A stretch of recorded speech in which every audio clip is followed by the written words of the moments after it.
Això és una equivocació. Estàs fart de trobar faltes d'ortografia als cartells i anuncis? Estàs fart de trobar les cartes dels restaurants traduïdes amb el traductor automàtic? Estàs fart que les empreses no es prenguin seriosament el català? Doncs sento dir-te que amb aquest vídeo no posarem solució a tot això, però sí que potser et sentiràs una mica més acompanyat i et sentiràs preparat per agafar el petit Pompeu Fabra que portes al teu interior, treure-la a passejar i fer tot el que puguis perquè tots plegats, empreses, negocis i tots tinguem una mica més de cura a l'hora d'escriure i ens prenguem el català més seriosament. Amb aquest vídeo, bàsicament, el que pretenc és donar-vos consells, recursos, proposar-vos maneres d'actuar per quan us trobeu un error ortotipogràfic, que ara us explicaré ben bé què vol dir això, doncs saber com reaccionar, com actuar per fer que aquella persona, aquella empresa se n'adoni de l'error que ha fet i procuri no tornar-lo a repetir. L'ortotipografia, bàsicament, el que és la combinació de l'ortografia i la tipografia, és a dir, els errors de gramàtica, d'ortografia, de com s'escriuen les paraules, combinats amb els signes d'interrogació, exclamació, de puntuació, els formats, les majúscules, les minúscules, bàsicament errors de tot tipus. I jo quan em plantejo aquests consells que us vull donar, crec que hem de diferenciar tres contextos diferents, tres tipus de destinataris diferents de les nostres intervencions queixes. I és que crec que no és el mateix dir-li un error a un amic o a la teva mare que a la Coca-Cola o a una gran empresa multinacional, no? Començarem pel principi, pels errors a nivell domèstic, d'estar per casa, de les amistats. Després parlarem de les empreses més de proximitat, de barri, que no són franquícies ni cadenes, per entendre'ns, petits negocis.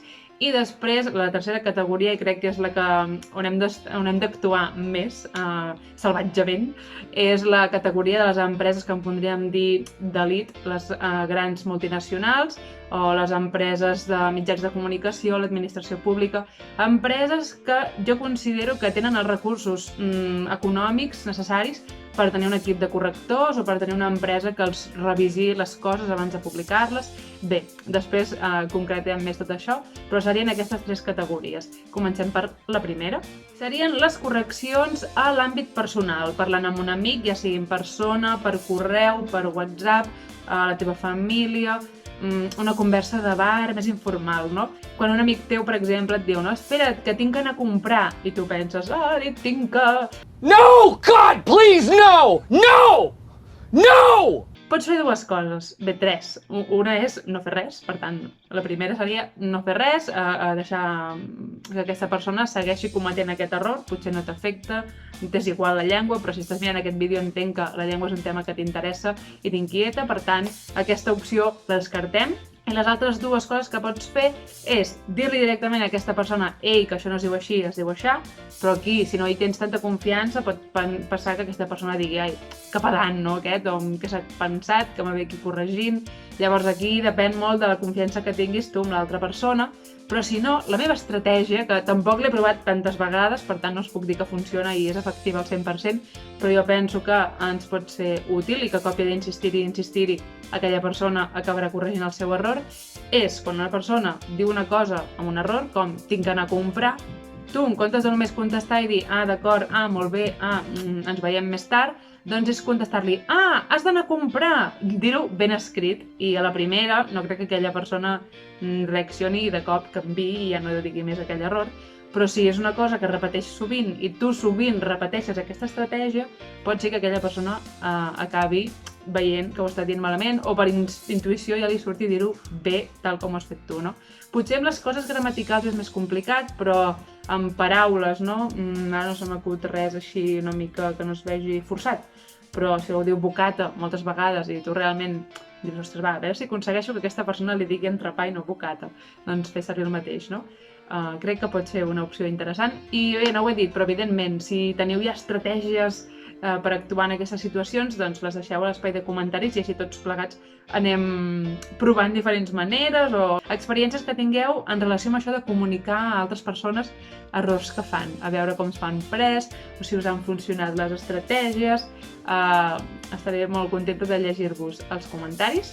Bàsicament, les correccions a l'àmbit personal jo les faria d'aquesta manera, ja sigui parlant en persona o per WhatsApp, per correu, no sé, per carta, quan s'escrivien cartes, Passem a la categoria número 2, que he batejat com àmbit professional de carrer, en el sentit això, no? Empreses que no són ni franquícies ni cadenes, que és la senyora Maria que té una fruiteria i no, òbviament no té en el seu despatx una persona que li fa els cartells i els hi pot corregir, tant per espai com per pressupost, per necessitats, no? És evident que per tenir 4 cartells amb 4 fruites no tindrà un equip de correctors al seu darrere. Potser si té algú de la família que sap que es dedica a aquests temes o que escriu bé, li dirà «Ei, em pots mirar aquest cartell?» Però no tothom té accés a persones que els puguin corregir els textos.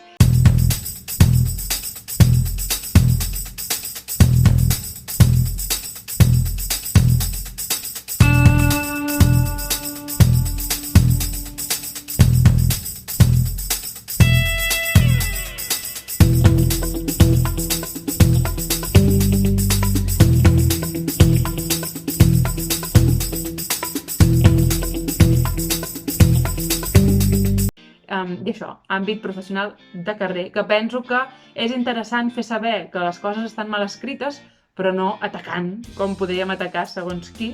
Per tant, jo si és una persona que li teniu confiança i així, doncs aniria directament «Ei, mira que aquest cartell, això està mal escrit, mira que tal, tal». Però si us fa una mica de no us hi acaba d'atrevir, us fa cosa, també... I ara queda com una mica anònim de segrest, no? Però no sé, deixar una nota sota la porta, un paper, ara també podem enviar un correu o parlar per Instagram, no? Que potser saben qui som però no ens coneixen, diuen mira, aquesta noia m'ha corregit això, moltes gràcies. Crec que també està bé avisar, no? No atacant, ei mira que aquí això està mal escrit per si ho vols corregir, o fins i tot si és un cartell, un paper en blanc i ja els hi volem portar imprès ben escrit perquè puguin fer el canvi de paper directament. També, una mica depenent de la confiança que tingueu amb el propietari d'aquell negoci, però segur que us estan molt agraïts i, com deia, molta gent que té negocis potser no ha rebut una educació en català, per exemple, o no té ordinador amb corrector, poden ser 1000 coses. I la tercera categoria, i com us deia, la que crec que és on hem d'actuar més seriosament i amb més fermesa, és l'àmbit professional que jo batejaria com d'elit, és a dir, grans multinacionals, franquícies, cadenes, administració pública, editorials, mitjans de comunicació... I és que en aquestes empreses sí que penso que una part del pressupost hauria d'estar destinada a la correcció, la revisió, la traducció per part de professionals. Són empreses que fan campanyes publicitàries o estan presents en un àmbit geogràfic molt gran i crec que ja ha arribat l'hora d'aparcar el «bé, però almenys ho fan en català». No, jo penso que si una empresa vol fer-se veure dins de l'àmbit catalanoparlant, és el que ha de fer, comunicar-se amb nosaltres en català i fer-ho bé, evidentment, perquè és que si tu fas l'esforç d'escriure els teus continguts en català però els escrius malament, encara el que fan és fer-nos enfadar.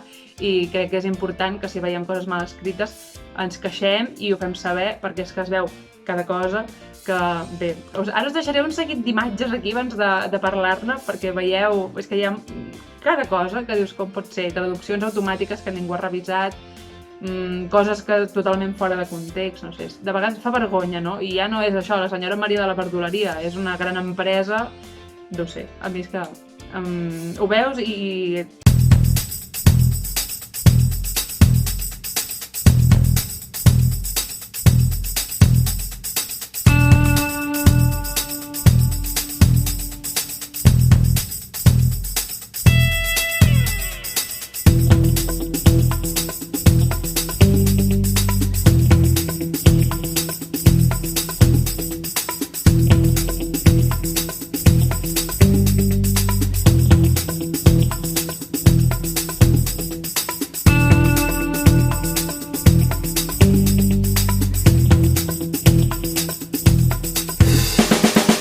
Com heu vist en els exemples, molts d'aquests casos que jo he recopilat són conseqüència d'haver traduït les coses amb traductors automàtics i no haver-les revisat. I no estic en contra dels traductors automàtics, crec que en molts casos ens poden anar molt bé i al nivell personal, segurament en moltes situacions, podem entendre coses en idiomes que no en tenim ni idea, no? Però sí que crec que si una empresa d'aquest nivell decideix traduir els seus continguts amb un traductor, el que hauria de fer, com a mínim, és tenir un corrector, un revisor, perquè hi ha coses que fan vergonya, com heu pogut veure. I jo us animo, si veieu errors d'aquest tipus, si voleu fer una tweets i publiqueu a les xarxes, perquè de vegades a tots ens fa gràcia i acabem rient i jijijaja, però crec que també és important que l'empresa en sigui conscient. Llavors us animo a fer-ne tuits i etiquetar-los, si creiem que això pot servir, però si no, doncs també enviar correus a l'atenció al client, contactar-hi per privat, per Instagram, Twitter, enviar correus, no només fer-ne difús a les xarxes a nivell de fer gràcia, o a nivell de voler deixar en evidència, que això està molt bé, no?, públicament fer-ho, però contactar-hi també perquè es prenguin seriosament el nostre comentari, que de vegades aquestes empreses, si cada dia els citen a molts tuits, ni se'ls miren. Llavors, pel que fa, per exemple, a les editorials, crec que també hi ha llibres que notes quan ha sigut corregit i n'hi ha que notes que ningú s'ha mirat allò o ho han fet així per sobre, però ja està bé, perquè sí que hi ha grans llibres de 300, 400, 500 pàgines que al llarg de la lectura t'hi trobes una falta d'ortografia i això crec que és normal que passi perquè són moltes pàgines i moltes paraules, i d'altres llibres que tu estàs llegint i dius això és un desastre. Llavors crec que en tots dos casos està bé avisar l'editorial. Jo sempre ho he fet en diverses ocasions i he enviat correus. Si en el cas aquest que cregui que no hi ha hagut un corrector, ho diria clarament d'ostres, el nivell d'errors és tan alt que crec que la pròxima vegada estaria bé contractar un corrector, tal. I en el cas aquest que em trobi una falta cada moltes pàgines, que és evident que és una cosa que s'ha colat però que sí que havia sigut revisada, jo sempre aviso per si és un llibre que té èxit i em farà una edició nova, doncs que ho corregeixin. Així, a mesura que van rebent avisos d'altra gent que ha trobat altres errors, les edicions més noves van sent millors i crec que si un producte està ben fet també és interessant i ells ho agraeixen molt que se'ls avisi d'aquestes petites coses per anar-ho fent encara millor. És trist que haguem d'anar fent aquestes campanyes i anar-nos movent i enviar missatges i això i allò, però malauradament el català, moltes empreses li donen molta importància, perquè sí, perquè per sort no ens trobem errors d'aquests cada dia, però sí que hi ha empreses que, sí, català, és que es veu que aquí també ho hem de fer en català, bueno, ho fem per quedar una mica bé i encara queden més malament que si no ho traduïssin, no? Perquè ho veus i penses, Déu meu, com pot ser que escriguin això i ho deixin així publicat i a les botigues. I bé, això és tot, no tinc gaire cosa més a afegir, m'agradaria molt que em digueu què us semblen aquestes idees per lluitar contra els errors ortotipogràfics. Jo penso que és molt important i és cansat, no? I dir, mare meva, ara he d'enviar un correu per dir que aquí hi ha una falta, però crec que al final, si el que volem és que les empreses es prenguin seriosament la nostra llengua i vegin que li donem importància i que no passem per alt els errors, perquè si ho fan malament i ningú els avisa, diran, mira, ho he fet malament i els és igual, o potser ni se n'adonaran que està mal escrit i que és ridícul. Llavors penso que és important, no?, que anem recopilant aquestes coses, enviar un correu, també podem tenir un correu ja base fet i que només l'hagin de modificar segons l'empresa. No sé, que no es tracta d'anar per les botigues buscant errors per poder enviar correus, no? Però que si un dia te'n trobes un, a part de compartir-lo amb la gent i fer jiji-jaja, perquè de vegades hi ha errors que fan riure i és normal, doncs a part d'això, actuar i anar una mica més enllà, bàsicament perquè les empreses diguin que els catalans volen que les coses estiguin ben escrites. I no és que nosaltres siguem uns repel·lents i anem a buscar els errors, sinó que tu mires les coses i moltes vegades en castellà està ben escrit i és en català, no?, que ho han fet una mica més així sense fixar-s'hi gaire i dius, doncs no, volem que les coses en el nostre idioma estiguin ben escrites, igual que estan ben escrites en anglès, en castellà i en l'idioma que sigui, perquè som un idioma com qualsevol altre i també ens ho mereixem. I és que si no, ara afegint-hi, no?, un petit apunt, veig sovint a Twitter que Filmin, per exemple, no?, que té les pel·lícules subtitulades en català, però jo no, és que és una plataforma que no utilitzo gaire, però es veu que els subtítols estan molt mal traduïts i que a còpia dels anys ja estan millorant, no?, i els estan fent millor. Però què passa si la gent decideix mirar les pel·lícules subtitulades en català i es troba els subtítols horriblement traduïts? Doncs que dirà, doncs a la pròxima me'ls poso en castellà.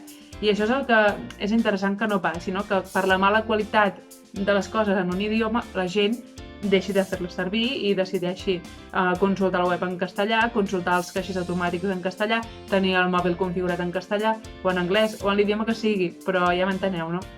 Això, que espero que el vídeo us hagi semblat útil i que si poseu en pràctica alguna d'aquestes coses en el vostre dia a dia m'ho digueu, que si teniu altres estratègies o tècniques també m'ho digueu i que el compartiu si creieu que pot interessar altres persones per, entre tots, fer que les empreses donguin més importància al català i que tots plegats escrivim una mica millor. Evidentment, si alguna vegada dic alguna cosa malament en un vídeo, també estaré encantada que em corregiu.